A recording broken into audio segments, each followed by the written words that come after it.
ఏర్పాటు చేయబడిన ఈ పునరుద్ధానపు ఆరాధనకి కూడి చేరువచ్చిన దేవుని బిడ్డలైన మీ అందరికీ నా హృదయపూర్వకమైన ప్రేమ వందనాలు. అందరికీ వందనాలు. అయ్యా పురుషులందరికీ కూడా హృదయపూర్వకమైన వందనాలు. ఆ దేవుడు మిమ్మల్ని అందరినీ దీవించునుగాక. ఒకసారి చేతుల పైకి గట్టిగా చెప్పండి, హల్లెలూయా హల్లెలూయా. పరిశుద్ధమైన బైబిల్లో నుంచి ఒక చిన్న వాక్య భాగాన్ని మనం జ్ఞాపకం చేసుకుందాం. రాజుల మొదటి గ్రంథం 2వ అధ్యాయం 1వ వచనం, 2వ వచనం, 3వ వచనం చదవగా మనందరం విందాం. దావీదునకు మరణకాలము సమీపింపగా అతడు తన కుమారుడైన సొలొమోనుకు ఎలాగూ ఆజ్ఞ ఇచ్చెను, లోకులందరూ పోవలసిన మార్గమును నేను పోవచ్చున్నాను. కాబట్టి నీవు ధైర్యము తెచ్చుకొని నిబ్బరము కలిగి నీ దేవుడైన యెహోవా అప్పగించిన దానిని కాపాడి ఆయన మార్గములను అనుసరించిన ఎడల నీవు ఏ పని పూనుకొనినను ఎక్కడ తిరిగినను అన్నిటిలో వివేకముగా నడుచుకొందువు. ప్రభు ఈ మాటలు దీవించునుగాక. ఆమేన్.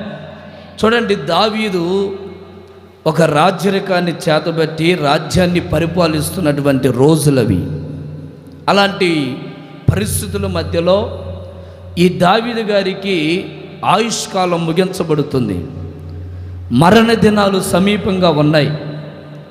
ఎప్పుడు చనిపోతాడో ఆయనకి అర్థమైపోతూ ఉంది. అందుకని చనిపోయిన తర్వాత పిల్లలు కొట్టుకొని చావడం కంటే చనిపోయిన తర్వాత అయ్యో నా పొలం ఇది, నా ఇల్లు ఇది, నా ఆస్తి ఇది, నా బంగారం ఇది అని ఒకరికొకరు కేసులు వేసుకొని తన్నుకొని గలిబిలి గందరగోళాలు అవుతూ ఉన్నాయి.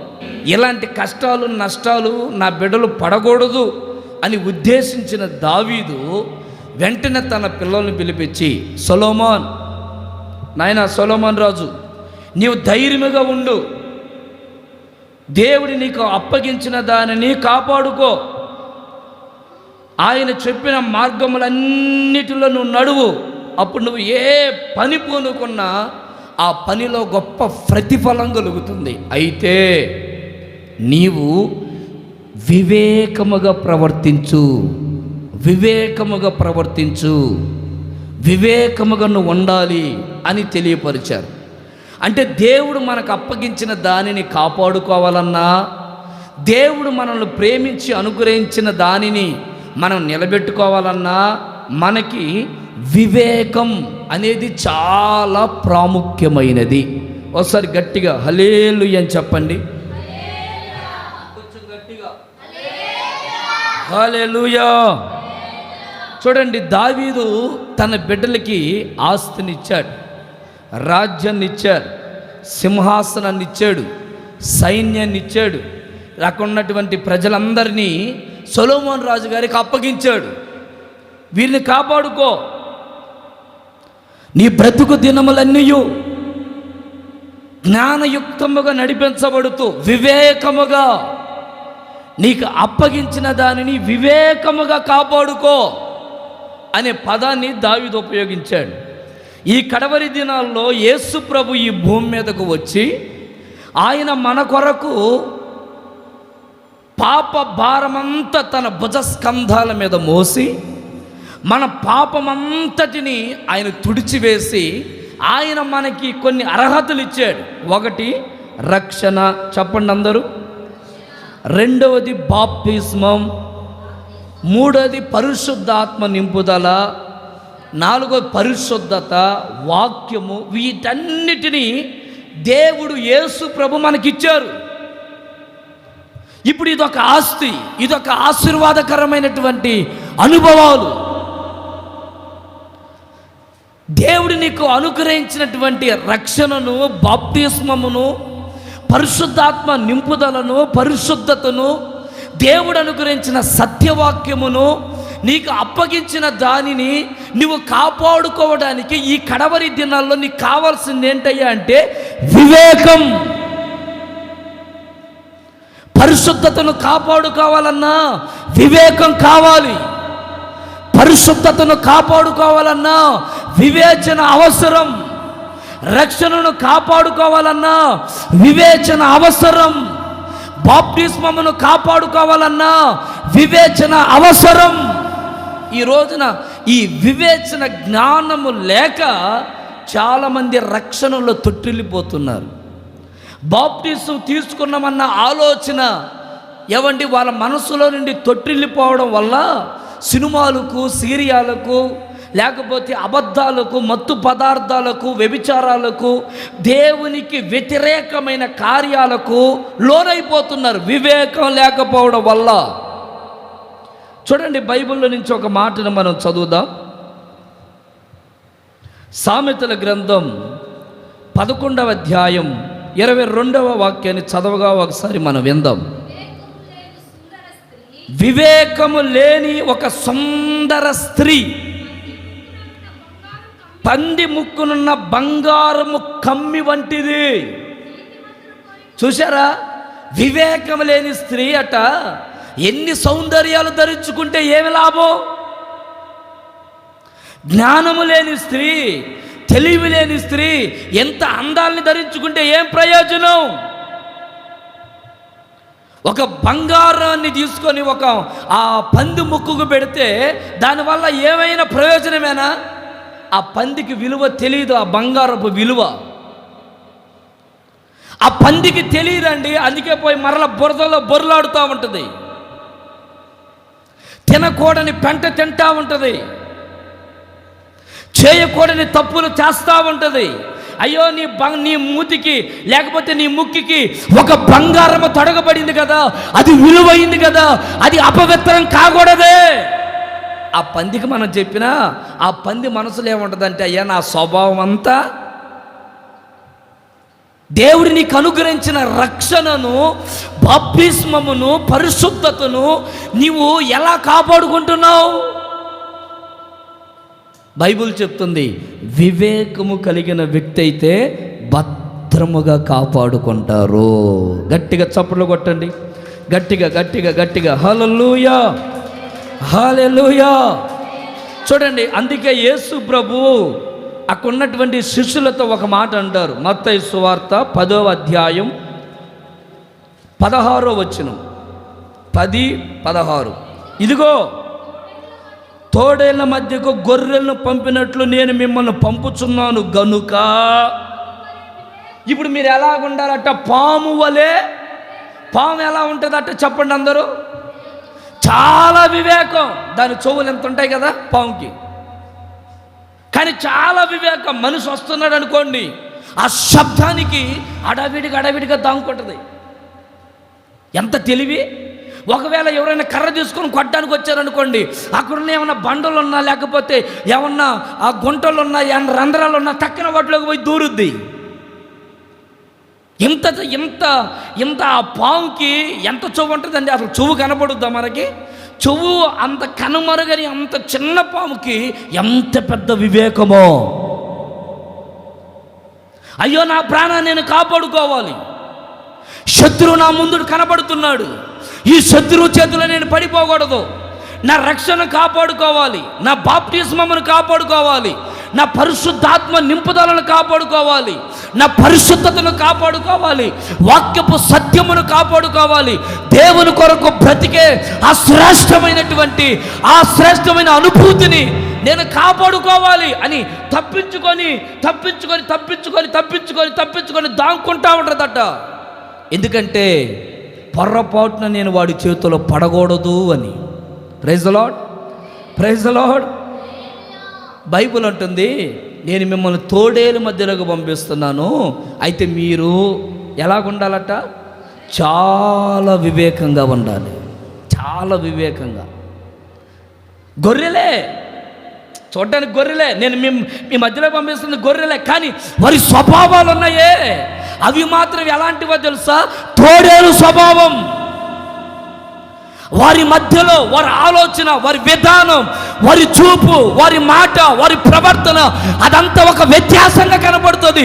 అది ఆశీర్వాదకరంగా ఉన్నట్లుగా ఉంటుంది, కానీ ఆ మాటలో ఒక కుయుక్తి. వారి మధ్యలో ఉంటున్నారు. చాలా వివేకంగా భక్తి చేయాలి, చాలా వివేకంగా నడవాలి. Praise the Lord, praise the Lord. వివేకం లేకపోతే మనం కాపాడుకోలేం. ఈ కడవరి దినాల్లో వివేచన లేకపోతే మన పరిశుద్ధతను కాపాడుకోలేం, మన రక్షణను కాపాడుకోలేం, మన పరిశుద్ధాత్మ నింపుదలను కాపాడుకోలేం, పరిశుద్ధతను కాపాడుకోలేం, శ్రేష్టమైన సత్యవాక్యాన్ని కాపాడుకోలేం. నీకు అప్పగించిన దానిని జాగ్రత్తగా కాపాడుకుంటూ వివేకముగా మనం ప్రవర్తించవలెనో. చూడండి, సమూయేలుకు రాసిన 2వ సమూయేలు గ్రంథం 24వ అధ్యాయం 10వ వచనంలో దావీదు ఎంత గొప్ప రాజైనా ఎంత అవివేకమైన పని చేసాడో చూడండి. అక్కడ జన సంఖ్యను చూచి ఈయన ఏం చేశాడంటే మనసున గర్వించాడు.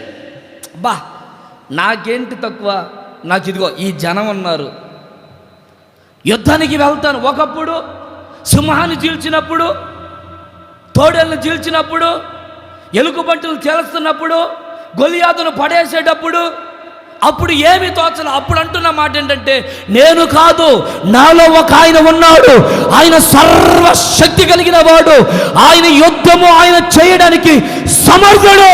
నేను ఓన్లీ నిలబడుతున్నానంతే.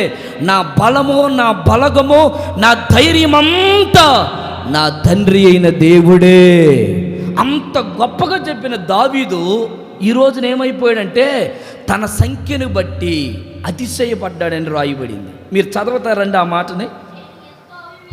అయ్యా, ఎంత అవివేక పని చేశాను నేను. చూశారండి ఎంత అవివేకం. కొన్నిసార్లు ఆత్మీయతలో కూడా మనం తొట్టిల్లిపోతూ ఉంటాం ఇలాంటి అవివేకపు పనులు చేస్తూ. మనకు తెలియకుండానే మనకేమిట్రా బాబు అన్నట్లుగా మన మనస్సు గర్వన పడి దేవునికి దూరమైపోతూ, భక్తికి దూరమైపోతూ, ప్రార్థనకి దూరమైపోతూ, పరిశుద్ధతకు దూరమైపోతూ, వాక్యానికి దూరమైపోతూ, బాప్తిస్మానికి దూరమైపోతూ, రక్షణ ఆనందాన్ని కోల్పోతూ, ఒక్కొక్కసారి అవివేకములో పడిపోతూ పాపములో బొరలాడుతూ ఉంటాం. అందుకే దావీదు అంటారు, నేను ఒక అవివేకమైన పనిని చేశాను. ప్రియులారా, దావీదు చేసిన అవివేకం తన సంఖ్యను లెక్క పెట్టుకొని దేవుడేంటి నా బలం, జనమే నా బలం, ఇంతమంది ఉంటే నేను వారి మీద జయాన్ని పొందనా అనే అతిశయం, అలాంటి ఆలోచన తన జీవితాన్ని నష్టాల పాల్లోకి నడిపించింది. మరి ఆత్మీయంగా కొనసాగించబడుతున్న నువ్వు ఎలాంటి వివేచనతో, ఎలాంటి ఆలోచనలతో భక్తి చేస్తున్నావు? దావీదు మూర్ఖపు ఆలోచనతో తన జీవితాన్ని పాడు చేసుకుంటా ఉన్నాడు. చూడండి, సౌలు గురించి కూడా అయ్యే మాటలు రాయబడతాయి. సౌలు గురించి సమూయేలుకు రాసిన 1వ గ్రంథం 13వ అధ్యాయం 13వ వచనం. అందుకు సమూయేలు ఎలాగన్నాడు, నీ దేవుడైన యెహోవా నీకు ఇచ్చిన ఆజ్ఞలను గైకొనక. ఆ మాట నోట్ చేయండి. నీవు అవివేకపు పని. సమూయేలు చెప్పాడు, సౌలా నేను వస్తాను, వచ్చిన తర్వాత బలులు అర్పిస్తాను అని చెప్పాడు. సౌలు ఏం చేశాడంటే 7 రోజులు చూశాడు, రాలా. ఇక 7 రోజులు చూసినా రాలేదు. సరేలే, మనకి తెలియంది ఏముంది, ఇక మనకు తెలియంది ఏముంది అన్నట్లుగా అవివేకముతో బలి అర్పించారు. సమూయేలు వచ్చి అంటారు, సౌలా ఎంత భయంకరమైన తప్పు చేశావు. సౌలు అంటాడు, నేనేం తప్పు చేశానయ్యా, క్రొవ్విన దూడలు నేను వధించానుగా, బలి అర్పించానుగా. సమూయేలు అంటారు, బలులు అర్పణలు దేవుడు కోరుకోడు. ఆయన ఆజ్ఞలను నీవు మీరావు, ఆయన ఆజ్ఞలను గైకొనలేదు. ఎంత అవివేక పనిచేసావు. కింద ఒక మాట రాశాడు, ఇక నీ రాజ్యము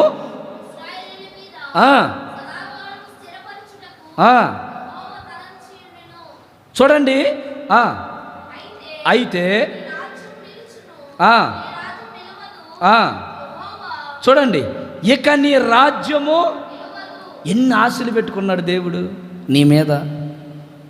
నువ్వు నిలబడితే అనేకులకు ఆశీర్వాదకరంగా నిన్ను మార్చాలని, నువ్వు నిలబడితే దేవుని నామానికి మహిమ వస్తుందని, నువ్వు ఒక పాట పాడినా, ఒక వాక్యం చదివినా అనేకులకు ఒక ఆదర్శనీయంగా మార్చబడుతాం.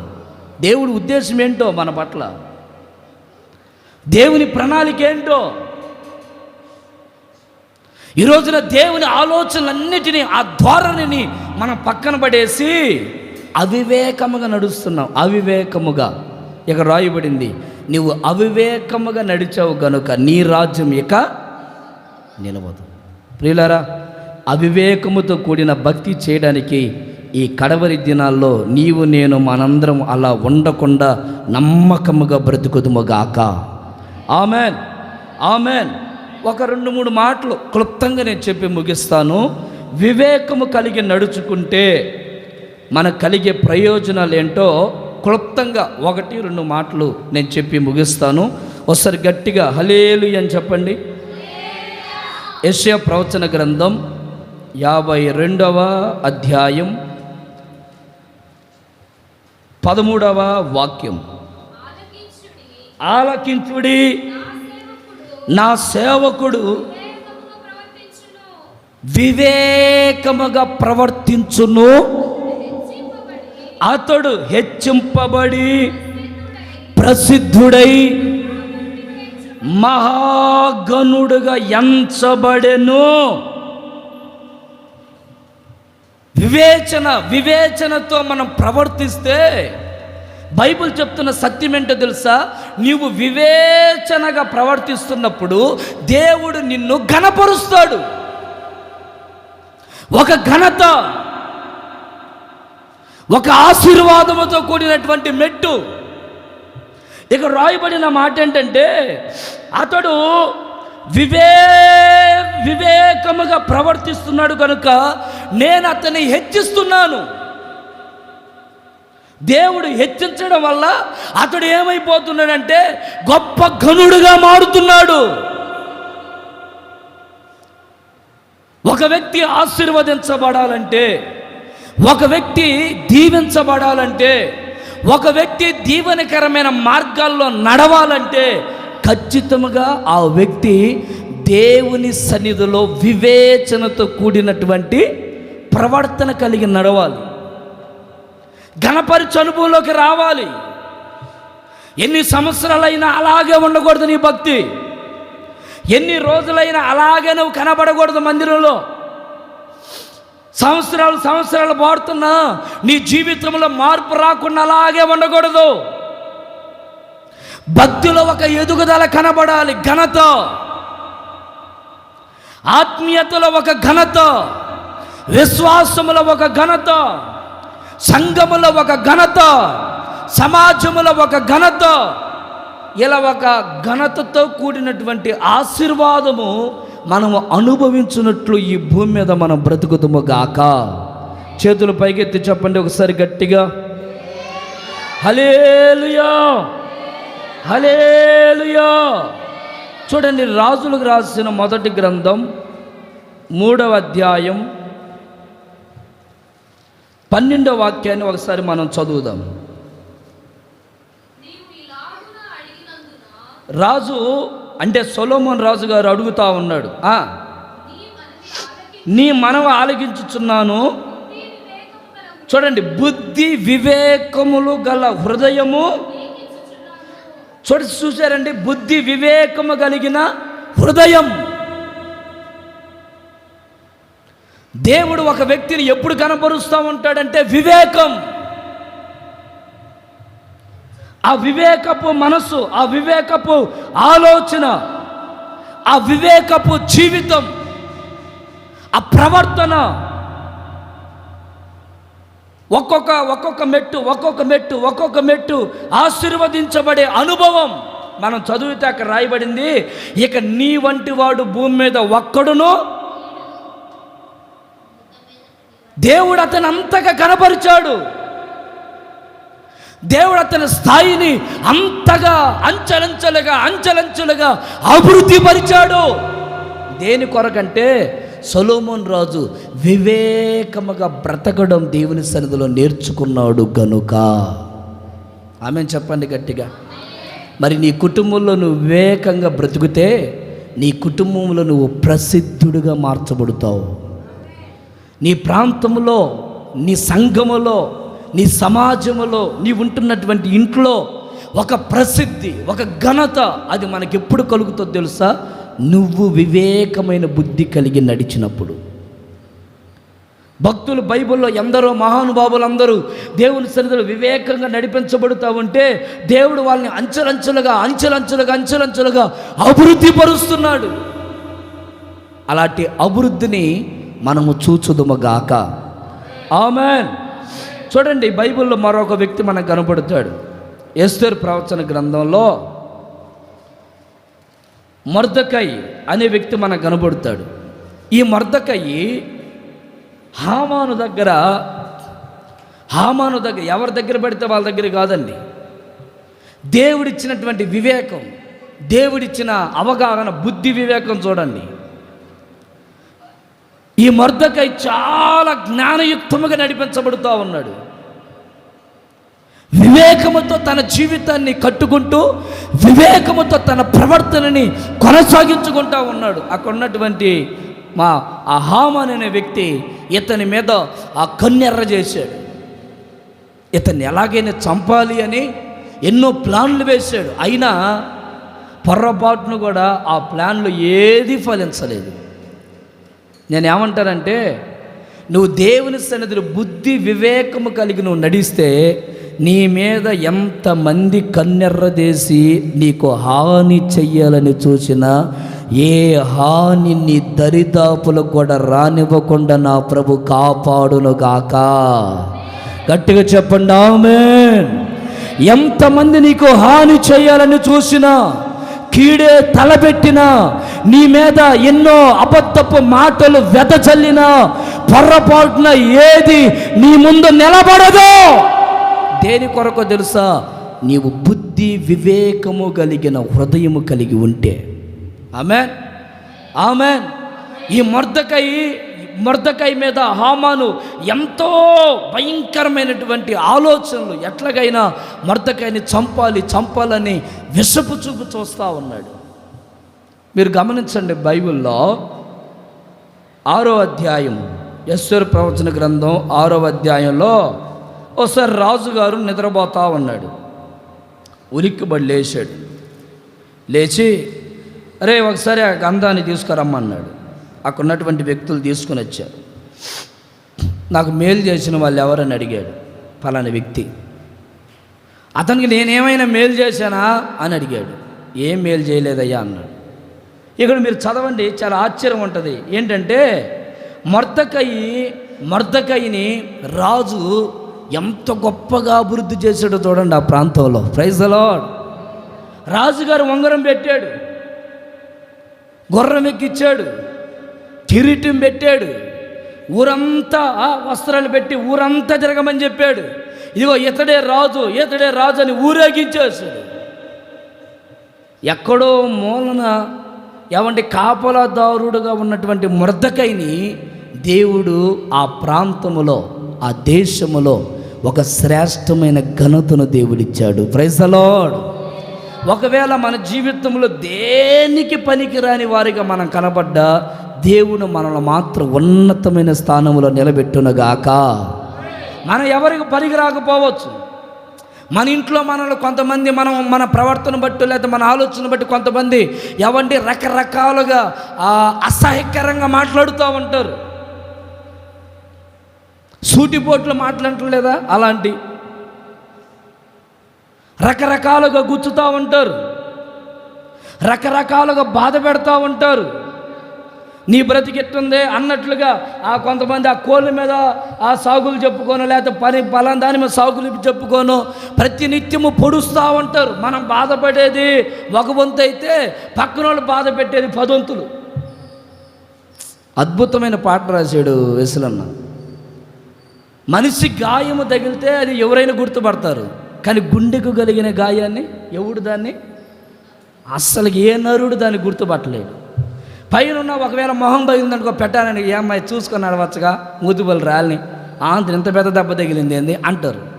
అదే హృదయంలో ఉన్న గాయం అది ఎవరికి కనపడుతుంది? ఈ రోజున చాలామంది కూడా హృదయాల్లో ఎన్నో గాయాలు, ఎన్నో మానేటటువంటి గాయాలు, ఏమంటే మనుషుల ద్వారా కానీ బంధువుల ద్వారా కానీ కుటుంబం అంటున్న వారితో కానీ నానే వాళ్ళతో కానీ ఎన్నెన్నో రకరకాల గాయాలు మన హృదయాల్లో ఉన్న మన గాయాలన్నీ గేయాలుగా మార్చే దేవుడు అట్ట మన దేవుడు. ప్రైజ్ ది లార్డ్, హల్లెలూయా, హల్లెలూయా. ఎంతమంది మనల్ని చిన్న చూపు చూసినా, ఎంతమందిని మనల్ని కూరలో కరేపాకు తీసేసినట్టు తీసేసినా మనల్ని ఘనపరిచే దేవుడు ఒక ఆయన ఉన్నాడు.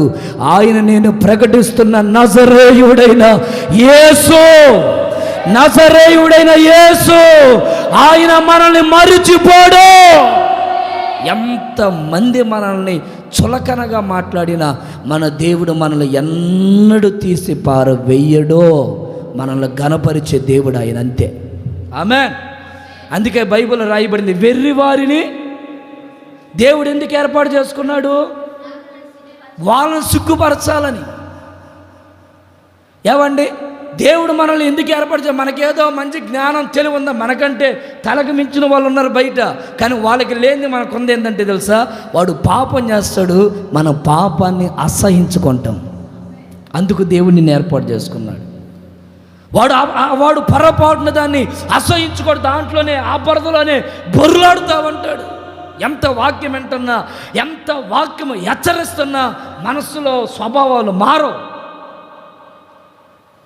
వాక్యం విన్నంతసేపు మాత్రమే ఆమెను హల్లెలూయా అనుకుంటున్నా, బయటకు పోయితే ఆ స్వభావాలు, ఆ ద్వేషాలు, ఆ కుట్ర, లేకపోతే ఆ కుళ్ళు కుతంత్రాలు, మనిషిని వేధించే స్వభావాలు, మనిషిని గాయపరిచే స్వభావాలు, మనిషిని చులకనగా మాట్లాడే స్వభావాలు, మనిషిని చులకనగా తీసేసే స్వభావాలు మానవ్.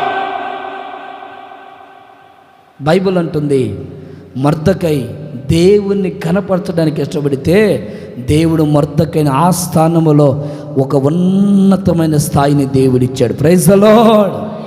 నీకు ఎన్ని బాధలు కలిగినా, ఎన్ని శోధనలు కలిగినా, ఎన్ని అవమానాలు కలిగినా, ఒక దైవజనుడిగా నేను చెప్పదలిచిన మాట ఒక్కటే, నీ గాయాలన్నిటికీ ఒక ముగింపు ఉంది. ఆ ముగింపే ఒక గొప్ప ఆశీర్వాదం. Praise the Lord, praise the Lord. సహించు, భరించు, ఓర్చుకో, నిలబడు. దేవుని సన్నిధిలో ఎంత సహించుకుంటామో, ఎంత భరిస్తామో, ఎంత ఓర్చుకుంటామో దాని వెనక ఒక ప్రతిఫలం ఖచ్చితంగా మనం చూస్తాం. కొన్నిసార్లు భరించలేనంత బాధ కలుగుతూ ఉంటాయి, భరించలేనంత వేదన కలుగుతూ ఉంటుంది, భరించలేనంత దుఃఖం. ఒక 2 రోజుల క్రితం నేను కందుకూరు వెళ్తే ఒక అన్నయ్య కలిసాడు. ఇప్పటికి ఒక 20 సంబంధాలు చూశాడట, ఒక్క సంబంధం కూడా సెట్ కాలేదు. అమ్మాయిలు ఇష్టపడుతున్నారట. పోతే అమ్మాయిలు పర్వాలేదులే, బాగానే ఉన్నాడు, నేను చేసుకుంటానని అమ్మాయిలు అంటున్నారట. వాళ్ళ ఇంట్లో ఉన్న వాళ్ళ అమ్మాయిలు అంటారే, మా ఇంటికి వచ్చే అల్లుడికి జుట్టు బాగుండాలా, ఈయనకి ఆమె బట్టతల ఉంది, ఈ బట్టతలోడు ఇంటికి వస్తే అందరు చూసేవాళ్ళు, అబ్బో మీ అల్లుడు భలే బట్టతలు ఉందా అని నన్ను ఎగతాలు చేస్తారు. కూతురుకు లేని బాధ తల్లికి ఎందుకు? మన కన్నీళ్ళు పెట్టుకొని చాలా బాధపడ్డాడు. అన్నా, ఏదో బతుకున్న పేరుకి ఇట్టున్నాను అంతేగాని మా అమ్మ ఒకటి ఉంది, ముసలిదే, మంచంలో పడి ఉంది, ఆమె కొరకు బతుకున్నా, నెమ్మది లేదు, సంతోషం లేదు. ఏదో ఊరక రోడ్డు మీద కన్నా వస్తే ప్రశాంతంగా ఉంటుందంటే ఆ ప్రశాంతత లేదు. ఎన్ని సంబంధాలు వస్తుంటే సంబంధాలు, ఇదిగో ఈయనకి బట్టతల ఉందని ఆ సంబంధాలన్నీ క్యాన్సిల్ అయిపోతున్నాయి అట. కేవలం బట్టతల, ఆస్తి ఉంది, మంచోడు, మంచి టీపీఎం భక్తుడు, మంచి విశ్వాసి, అన్నీ బాగున్నాయి. కానీ బట్టతలు ఉందని ఏ సంబంధం రాకుండా, ఏ సంబంధం ఒకవేళ అమ్మాయిలు ఒప్పుకుంటున్నా వాళ్ళ తల్లిదండ్రులు ఒప్పుకోవట్లేదని వేదన పడుతూ ఉన్నాడు. ఈ బ్రతుకులో నెమ్మది లేదన్నా, ఏదో పైకి అట్టున్నానే కానీ అసలు సంతోషం లేదు, ఒక్కొక్కసారి రకరకాల పిచ్చి పిచ్చి ఆలోచనలు కలుగుతున్నాయని బాధపడుతూ ఉన్నాడు. నేను ఒకటే చెప్పాను, ఏం కాదన్నా, దీని వెనక ఖచ్చితంగా ఒక మంచి దైవీకమైన అమ్మాయిని దేవుడు నీకు ఇస్తాడు. Praise the lord. బాధపడ మాకేం కాదు, దేవుని బిడ్డలు సహించగలుగుతారని దేవుడు మనల్ని ఏర్పాటు చేసుకున్నాడు. మనం సహించాలి, భరించాలి. లోకంలో ఉన్న వాళ్ళు సహించలేరు, లోకంలో ఉన్న వాళ్ళు భరించలేరు. కానీ దేవుడు మనం సహిస్తాడని దేవుడు మనల్ని ఏర్పాటు చేసుకున్నాడు. అందుకని కొన్ని శ్రమలు మన సహనాన్ని పరీక్షిస్తూ ఉంటాయి. ఎంతకాలం అన్న సహనాలు, ఎన్ని రోజులన్నా, ఎన్ని సంవత్సరాలు అయింది పాస్టర్ గారు, మీకు చెప్తే మీకు అర్థం కాదు. కానీ ఎన్ని బాధలు అన్నాయి, ఎన్ని మానసికమైన బాధలు. ఏం కాదన్నా, వీటన్నిటి వెనక దేవుడు ఖచ్చితంగా నీకు మేలు చేస్తాడు. దేవుణ్ణి ఎప్పుడు నీ నోటితో దూషించద్దు, దేవుని గణపరుస్తూనే ఉండు అని చెప్పాను. Praise the Lord, praise the Lord. నేను ఎందుకు ఈ మాట అంటున్నానంటే, కొన్నిసార్లు మనుషులు మనల్ని అలాంటి గాయాలు పరుస్తూ ఉంటారు. అయినా నీ మీద కన్నెర్ర చేసినా వాళ్ళ ముందే దేవుడు మనల్ని తలగా నియమించునుగాక.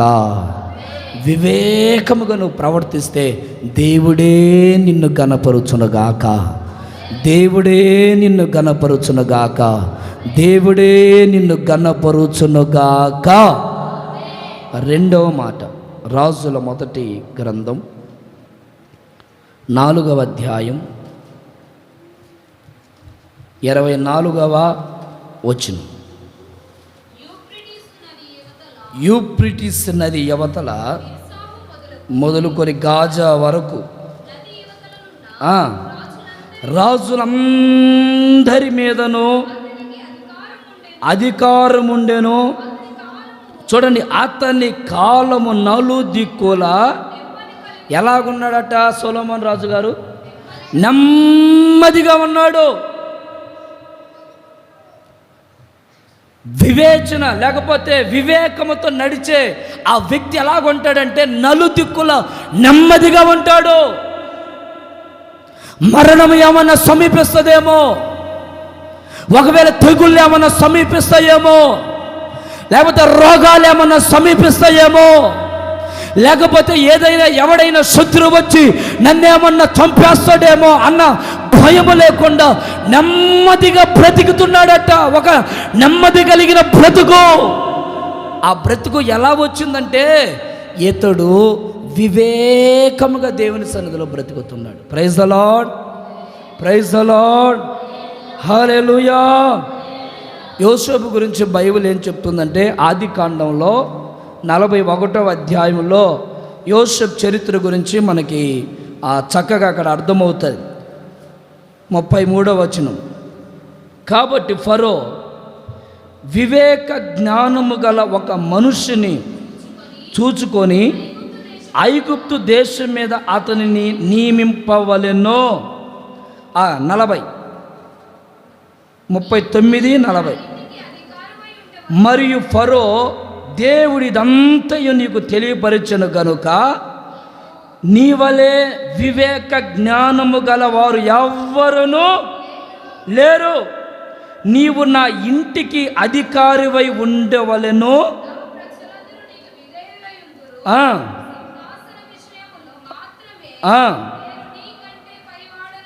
నేను నీకంటే పైవాడను.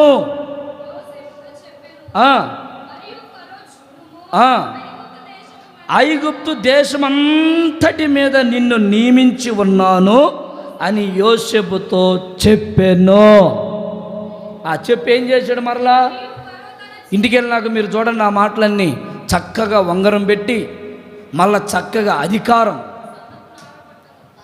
ఎంత గొప్ప శ్రేష్టమైన హక్కుల్ని ఇచ్చాడో గమనించండి. ఆ ప్రాంతానికి అమ్మివేయబడ్డాడు యోసేపు.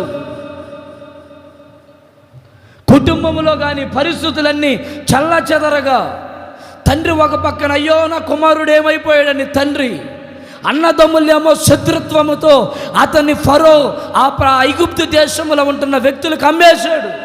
ఆ ఫరో భయంకరమైనటువంటి క్రూరుడు. అలాంటి వ్యక్తి దగ్గర ఇతడు ఎలాగున్నాడంటే తెలుసా? బైబిల్లో రాయబడింది, అక్కడ మనం చదివాం కదా ఇందాక 33లో, వివేక జ్ఞానము. ప్రియులారా, నువ్వు ఎక్కడ వేయబడినా, నువ్వు ఏ స్థలములో ఉన్నా, నువ్వు వివేక జ్ఞానముతో నడిస్తే నలు దిక్కుల నీకు నెమ్మది కలుగునుగాక. నలు దిక్కుల నీకు నెమ్మది కలుగునుగాక. నెమ్మదితో సుఖ సౌఖ్యాలతో నీవు వర్ధిల్లుదువుగాక. ఆ శ్రేష్టమైన ఆ సమాధానం, ఆ సంతోషం జ్ఞాన వివేకము కలిగి ఉంటే వస్తుంది. ప్రియులారా, మనం దేవుని సన్నిధిలో చాలా వివేకము కలిగి భక్తి చేయాలి. యేసు ప్రభు పలుమారులు చెప్తున్న మాట అదే. సాతానుగాడు మన మీదకు వస్తూ ఉన్నాడు. వాడి విషయంలో మీరు చాలా జాగ్రత్తగా ఉండండి. వాడి విషయంలో మీరు చాలా వివేకము కలిగి బ్రతకండి, నడుచుకోనండి. ఎందుకంటే వాడి ఆలోచన, వాడి విధానం చాలా భయంకరమైనది. వాడి ఆలోచనలన్నీ చాలా భయంకరమైనవి. నలుదిక్కుల ఓ నెమ్మది కలిగినటువంటి అనుభవాలు. అంత నెమ్మదితో బతుకుతున్నారా? ఒంటరిగా ఎవరొకరు. ఆ ప్రాంతంలో 2 వేశ్యలు ఉన్నారు.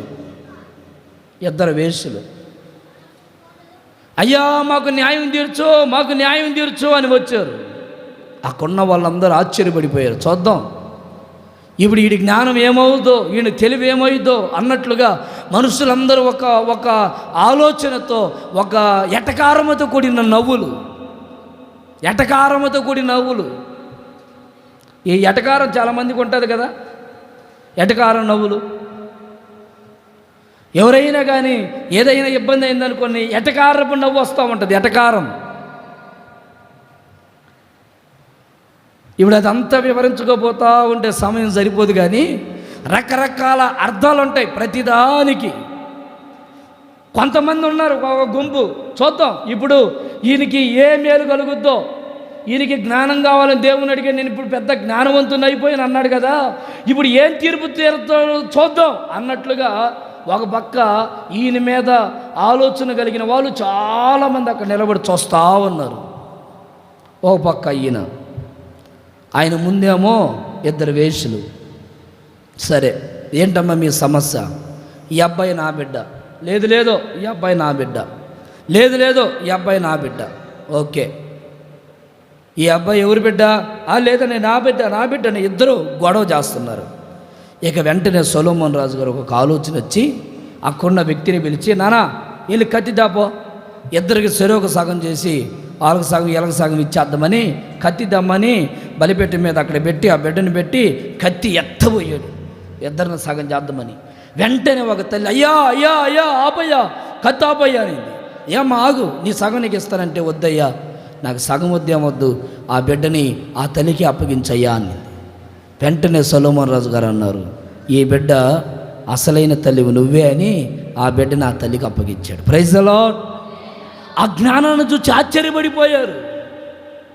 ఎటకారముతో ఉన్న వాళ్ళందరూ ఒక్కసారిగా ఆశ్చర్యపడే, ఇది నిజంగా ఎంత జ్ఞానం ఏంటి, ఎంత తెలివేంటి, ఎంత ఆశ్చర్యం ఏంటి, భలే తీర్పు తీర్చాడు, భలే ఎంత తెలివిగా, ఎంత చాకచత్యంగా, ఎంత తీర్పు తీర్చాడు చూడండి అని ఎటకారంగా మాట్లాడిన వాళ్ళు కూడా జేజేలు కొట్టడం మొదలుపెట్టారు. Praise the Lord. నేను చెప్పేది అదే. ఎటకారం వల్ల అన్ని చోట్ల ఉంటారు. పనుల్లో ఉంటారు, ఉద్యోగాల్లో ఉంటారు, వ్యాపారాల్లో ఉంటారు, మనతో పాటు ఉంటారు, మన ఇంట్లో ఉంటారు, సంఘాల్లో కూడా ఉంటారు, ఇంక సమాజంలో ఉంటారు, ఇంకా బంధువుల్లో ఉంటారు, చుట్టాల్లో ఉంటారు, అన్ని చోట్ల ఉంటారు. ఎంతమంది ఎన్ని ఎటకారాలైన ఏని, మీరు ఒకటే, దైవీకమైన జ్ఞానంతో నడిపించబడు, దేవుడు నీకు నెమ్మదిని కలుగు చెయ్యనుగాక. ఆమేన్. నీకు ఎలా జరిగింది, నీకు అలా జరుగుద్ది, లేకపోతే నువ్వు వెళ్ళా అని ఎగతాళిగా ఎంతమంది గాయపరిచినా, ఎంతమంది ఎట్టకారపు మాటలు ఎన్ని మాట్లాడినా నువ్వు ఏ విషయంలో అస్సలకి జంకవద్దు. అంతే. ఎంతమంది ఎన్నైనా అనుకొని,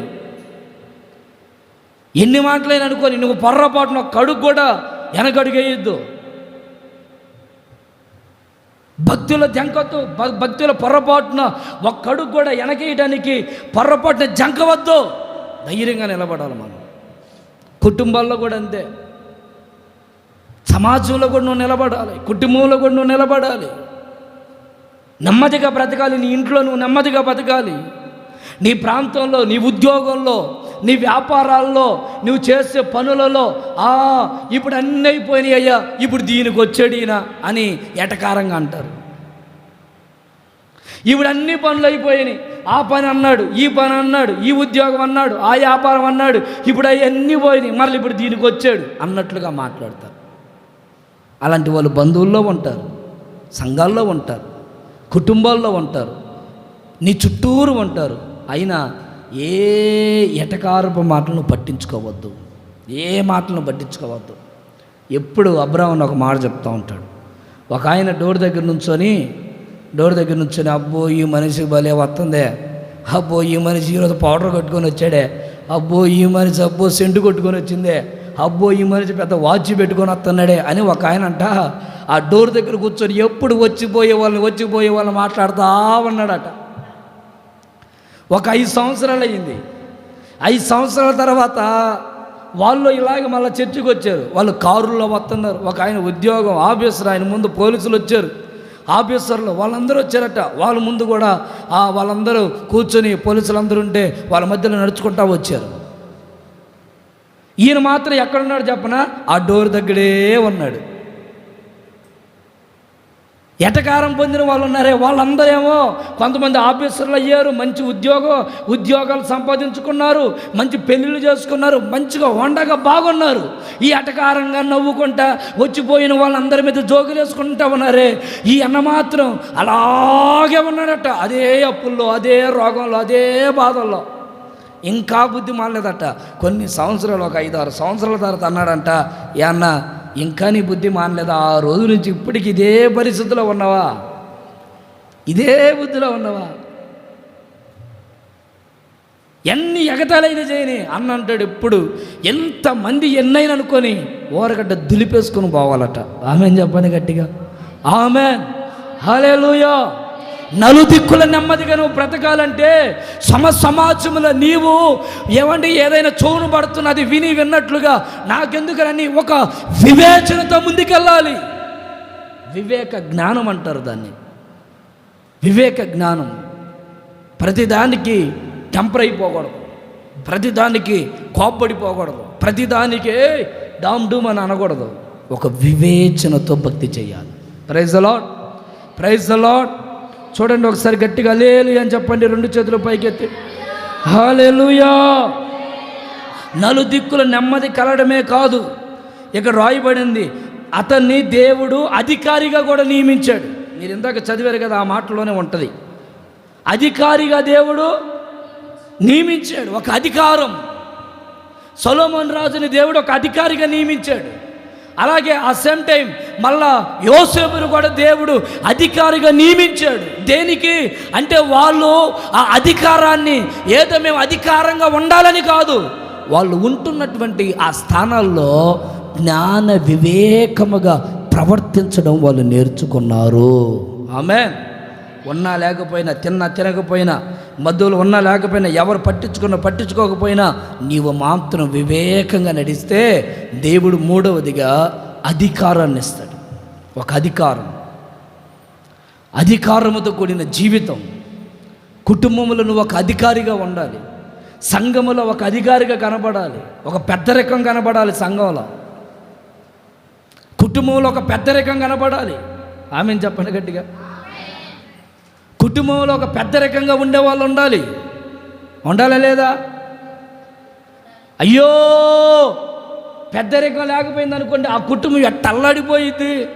అయ్యో ఆలోచన చెప్పే వ్యక్తి, మా అందరికి ఒక ఆదర్శంగా ఉండే వ్యక్తి, అయ్యో మా తల పోయినట్టు అయిపోయిందే అన్నట్లుగా ఒక పెద్ద అధికారి, ఒక అధికారంతో కూడిన వ్యక్తి కుటుంబంలో లేకపోతే ఆ కుటుంబం చాలా చిందరబందరంగా మార్చబడుద్ది.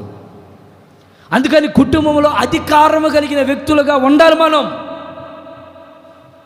అలాగే సంఘములో కూడా ఒక అధికారముతో ఉండాలి. మందిరంలో ఒక అధికారం, ఒక దాన్ని ఏమంటారు, దేవుని సన్నిధిలో దేవుని నన్ను ఇక్కడ నిలబెట్టాడు, నేను ఇక్కడ ఒక స్తంభాన్ని, ఇది ఒక భుజముగా, ఒక అధికారముగా కనబడాలి.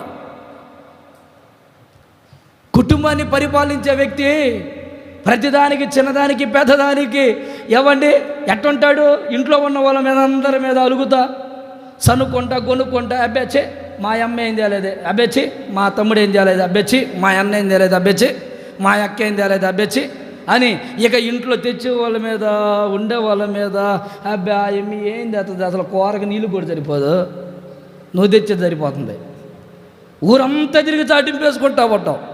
అబ్బాయి ఏముంది అది, అలాగే అసలు ఉప్పు ఉందా, కారం ఉందా, కొత్త సప్పిడి అయితే నాకు పెట్టేది అన్నం. అధికారం అట మాట్లాడతాడు ఇంట్లో. హోండతనం ఉండాలా.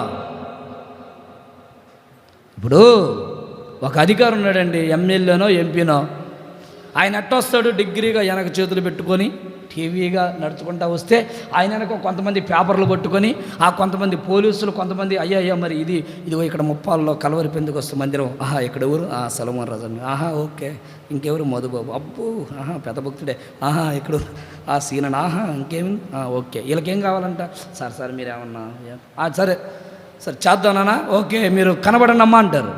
అధికారండి వాడండి అన్నయ్య అనుకుంటే అధికారి కూడా ఇక పిచ్చేసేలు ఎత్తన్నాడు అనుకోండి, ఈడు మావులాడిది, ఈడిది ఏముందరా, ఎమ్మెల్యే ఏం సంగతి అంటామా మనం, అంటామా? అధికారి ఎప్పుడు అధికారంగానే ఉంటాడు, పిచ్చోళ్ళలాగా ఉండడం ఉంటాడండి. పిచ్చోళ్ళలాగా అధికారి ఇంట్లో ఎట్టుంటాడు నాకు తెలియదు, కానీ బయట మాత్రం ఎట్టుంటాడంటే చాలా టీవీగా కనపడతాడు, చాలా హోండగా. కారు దగ్గర మీద ఎవడు ఏంది, ఎక్కడా సచివాలయం, ఇవన్నీ వస్తూ ఉంటాయి, అధికారంలో ఉంటాయి కదండి. అధికారికి అంత హోదా ఉంటుంది, అది నేను చెప్పే మాట. ఇప్పుడు అధికారముగా ఉన్న నీవు సంఘములు ఎలా ఉంటున్నావు, కుటుంబంలో ఎలా ఉంటున్నావు? అధికారంగా ఉండే వ్యక్తి పట్టి పట్టినట్టు ఉంటాడా? మాట్లాడండి. ఇంట్లో ఎవరని నేను చెప్పేది, అధికారముగా ఉన్న వ్యక్తి ఇంట్లో భార్య తింటే తినండి, అసత్య చావు నాకెందుకు అంటాడా? ఇప్పుడు తల్లికి ఏమన్నా బాగలేదు, వచ్చిందా, అబ్బా రోగం వచ్చింది, నీకు ఎప్పుడు రోగం వస్తుంది, వస్తే కానీ లేంగాలే కానీ పడు, మంచం పడు అంటాడు అధికారి. వెంటనే ఫోన్ చేసేయి, శ్రీనన్ను ఎక్కడున్నావు, ఖాళీగా ఉన్నా తొందరరా, మహేంద్ర ఎక్కడున్నా తొందరరా, ఇద్దరం పిలుచుకుంటాం. అధికారం హోండతనంగా బతకాల, కుటుంబంలో పిల్లిలాగా ఉండకూడదు. యసన్న గారు అంటాడు, ఒక భార్య భర్తలట ఇంట్లో యమదనుకుంటారట, బయటకు వచ్చేటప్పుడు మాత్రం జుట్టంతా బాగా నీట్గా దువ్వుకొని, అమ్మాయి ఏమండి ఏం సంగతి, అమ్మాయి ఆయన వచ్చాడు, టీదా, అయ్యా టీ చేస్తున్నాను, అయ్యగారు టీవీ తెస్తున్నా, టీ తెచ్చుతాను, ఓకే మా నీళ్ళదా, టక నీళ్ళు తెచ్చుద్దంట, ఓకే ఉండాలా. వాళ్ళు వెళ్ళిపోయిన తర్వాత నీకు దండం పెడతాను, క్షమించమ్మా నేనేదో తొందరపడి అన్నాను. కాదండి, ఏంది అంటున్నావు, ఏంది, నేను వాళ్ళ ముందు అధికారంగా అన్నలేవి, నీకు దండం పెడతాను. ఇంట్లో ఏసన్న గారు అంటే వాళ్ళు ఇంట్లో బలేదనుకుంటారట, బయటకు వస్తే మాత్రం చాలా టీవీగా కనపడతారట, అధికారంగా. భార్య భర్తలంటే ఉండాలిరా, భర్తకు ఎంత భార్య లోబడుద్ది, అబ్బా భర్త చూడు భార్యకి ఎంత లోబడుతుంది, ఇట్లా ఉండాలని చెప్పేవాడు. ప్రైజ్ ది లార్డ్, హల్లెలూయా. సంఘములో కూడా మనట్ట కనపడాలా, టీవీగా కనపడాలా. ఆమెన్. సంతోషంగా కనపడాలా మందిరంలో. ఇంట్లో ఏమన్నా లేకపోయినా సురేశయ్య గారు చెప్పేవాళ్ళు, మన ఇంట్లో బియ్యం లేకపోయినట్ట ఓరక పొయ్యి మీద నీళ్లు పొంగుతూ ఉండాలట, పొరలుతూ ఉండాలట నీళ్లు. ఇంట్లోకి వచ్చేవాళ్ళు ఉండి, అబ్బో ఏంది పొంగుతూ ఉందిగా, మంచి కూర చేస్తున్నానండి, మంచి సన్న బియ్యంతో వండుతున్నాను, పాపం తీరా చూస్తే ఇంట్లో తినడానికి కూడా ఉండదు. అయినా కానీ అన్న అంటాడు, లేదు ఎవరు వచ్చినా సరే ఇంట్లో ఎట్టుండాలి తెలుసు, అన్నీ ఉన్నాయి, సమృద్ధి, వీళ్ళకి ఏం తక్కువ అన్నట్టు కనబడాలా. అది అధికారము. ఆమేన్, ఆమేన్.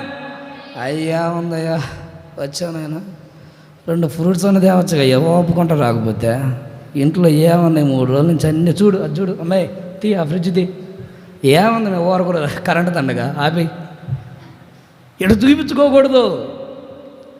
అధికారంగా ఉన్న వ్యక్తి, ఆ బాబు ఏంది ఆ నీరు అన్నం అంటావా, తిను తిను, ఒక అమ్మాయి అన్నం వేసుకోరా, అయ్యయ్యా వద్దయ్యా వద్దయ్యా వద్దయ్యా, మాయ్ ఒక మంది అన్నం వేసుకోరా అంటాడు. ఆయన వద్దు వద్దు అంటాడు. సరేలే ఓకే వద్దంటలే కానీ కొద్దిగా నీళ్ళు అన్నీ అంటాడు. అప్పుడు అడవిడిగా నీళ్ళు ఇచ్చి, బా ఎంత ప్రేమ కలిగిన వాళ్ళయ్యా వాళ్ళు, పొంగల్ అన్నం పెడతాను, నేనే వద్దన్నా, ఒక చుక్క చల్లటి నీళ్ళు ఇచ్చారు, మంచిగా తాగొచ్చా. అధికారం. ఆమేన్, ఆమేన్. మనం రోగాలుగా, మనం ఏదో సమస్యలు ఉన్నట్లుగా ప్రజలకు కనబడకూడదు. అది నేను చెప్పే మాట. అన్యులకు మనం అలా కనబడకూడదు. అన్యులకు మనం ఒక రోషము కలిగిన, పౌరుషము కలిగిన, అధికారము కలిగిన వ్యక్తులుగా దేవుని సన్నిధిలో మనం కనబడాలి. అలా ఉన్నప్పుడే లోకములో ఉన్న వాళ్ళు కూడా మనకి భయపడేటట్లుగా దేవుడు వారిని మారుస్తాడు. ఆమేన్. నాలుగో మాట క్లుప్తంగా చెప్పి నేను ముగిచ్చేస్తాను. 1, వివేకము కలిగి నడిస్తే ఏమవుతామట? ఘనపరచబడతాం. 2, నలుదిక్కుల నెమ్మది కలుగుతుంది. 3, వివేకముగా మనం బ్రతికితే 3వదిగా అధికారం. అయితే ఈ వివేకం ఎలా వస్తుంది? ఈ వివేకం అసలు ఎలా వస్తుంది? 1-2 మాటలు రెఫరెన్స్ల వరకు చెప్పి నేను ముగిచ్చేస్తా, టైం లేదు కనుక. ద్వితీయోపదేశకాండం 4వ అధ్యాయం 6వ వచనం. ద్వితీయోపదేశకాండం 4:6 రెఫరెన్స్లు రాసుకోండి. ద్వితీయోపదేశకాండం 4వ అధ్యాయం 6వ వచనం. త్వరగా చదువు ఒకసారి. ఈ కట్టడాలను మీరు గైకొని అనుసరింపవలెను, వాటిని గూర్చి విని జనుల దృష్టికి అదే మీకు జ్ఞానం, అదే మీకు వివేకం. వివేకం ఎలా వస్తుంది? ఆయన ఆజ్ఞలను, కట్టడాలను గైకొనిన ఎడల. 2వ మాట రెఫరెన్స్ రాసుకోండి. యెషయా ప్రవచన గ్రంథం 11వ అధ్యాయం 1-2 వచనాలు.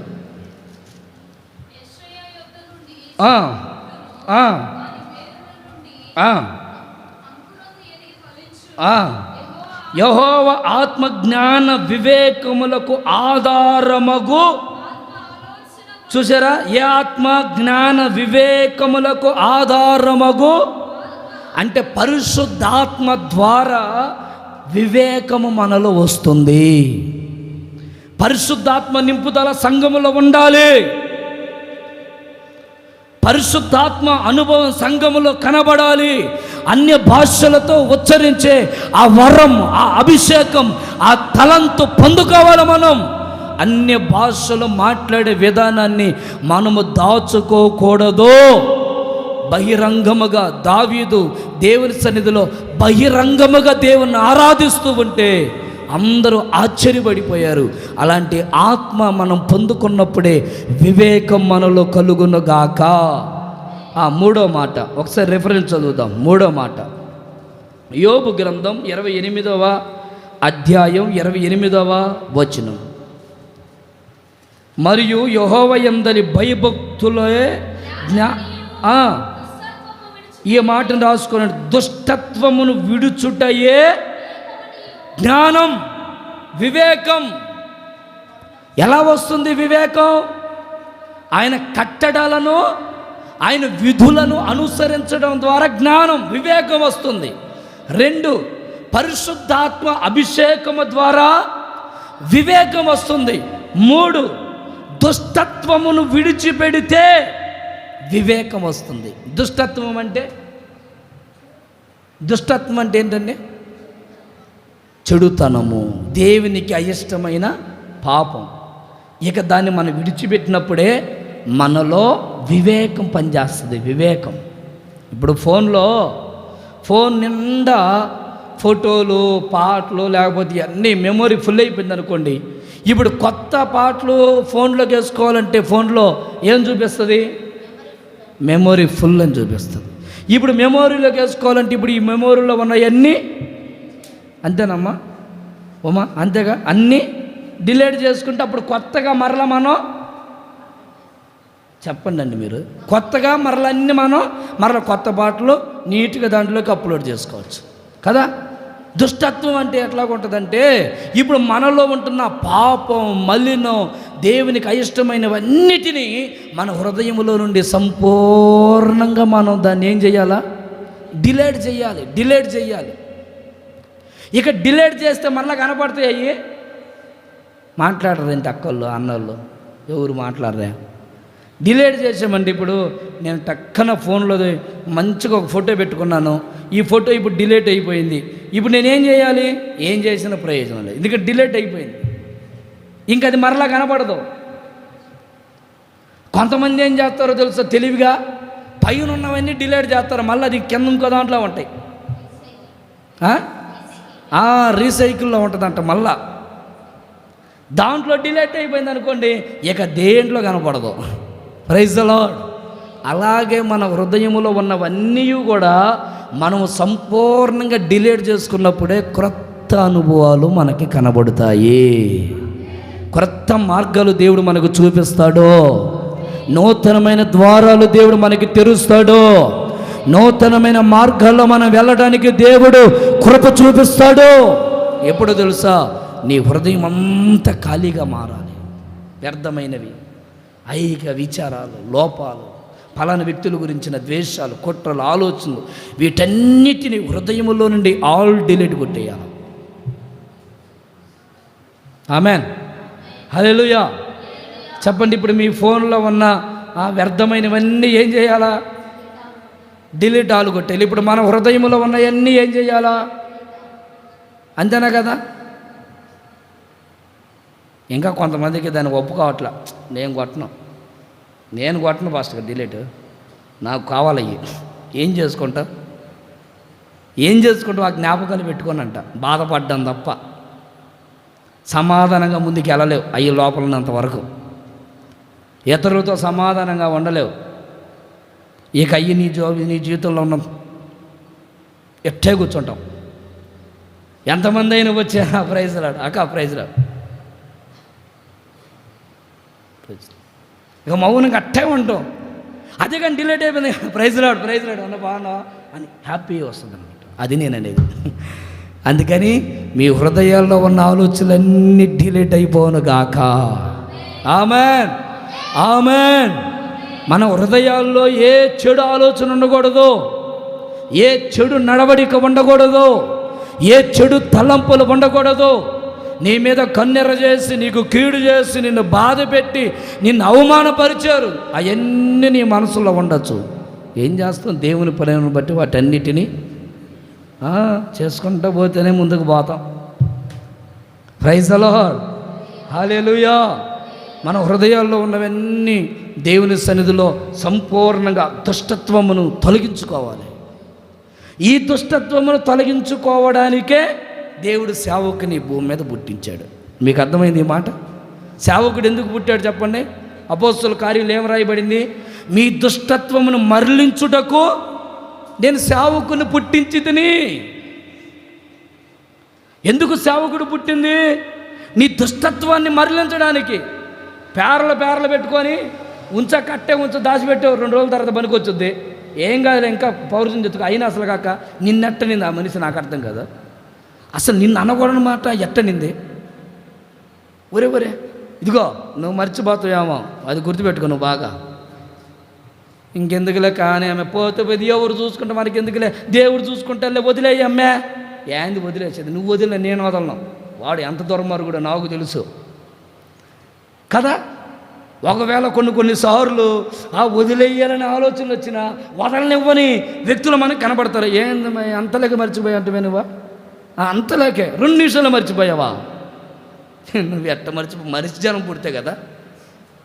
మనిషి అయితే మర్చిపోవు, నువ్వు మనిషి కావు అంటే దీని అర్థం ఏంటి? ఇప్పుడే నువ్వు మర్చిపోవద్దురా, నీ కడుపులో పెట్టుకో, ఇంకా వాని జీవితాంతం సాధిస్తానే ఉండు, బాధిస్తానే ఉండు. అంతేనే కదా అని అర్థం. Praise the Lord. అందుకని సేవకుడు ఎందుకు వచ్చాడంటే, అక్క వదిలిపెట్టక్క నీ కుటుంబం ఆశీర్వదించబడుద్ది, అన్న వదిలిపెట్టన్నా నీ కుటుంబం ఆశీర్వదించబడుద్ది, అమ్మ వదిలిపెట్టు నీ హృదయంలో నా పాపను వదిలి, ఏం కలే కానీ పో, క్షమించు, సమాధానపడు, దేవుడు నిన్ను ఆశీర్వదిస్తాడు, ఏం కలే కానీ. ఈ మాటలు చెప్పడానికే దైవజనుడు. Praise the Lord, praise the Lord. దైవజనుడు మాటకి విని లోబడితే నీ కుటుంబం బహు ఆశీర్వాదకరంగా మారుద్ది. ఏం కదలే నా ఇష్టంలో అనుకుంటే ఇక దాన్ని ఎవరు ఎప్పుడూ మార్చలేరు. దేవుని మాటని కాదనకూడదు, దేవుని మాటను తోసివేయద్దు. మన కుటుంబాలు దీవెనకరంగా ఉండాలి, మన పిల్లలు ఆశీర్వాదకరంగా ఉండాలి, మనము దీవెనకరంగా బతకాలి. సమస్యలు ఎన్నైనా రాని, శోధనలు ఎన్నైనా రాని, నీ ముందు ఎన్ని కలవరాలైనవనని వాటన్నిటిని కొట్టివేయగలిగిన దేవుడు ఒకే ఒక్కడు, ఆయనే ప్రభు అయిన యేసుక్రీస్తు. Amen, amen. మనలందరినీ దేవుడు వివేకము కలిగిన హృదయముతో నింపి అంతము వరకు నడిపించునుగాక, నడిపించునుగాక. అందరూ కళ్ళు మూయండి, చిన్న ప్రార్థన చేసుకుందాం.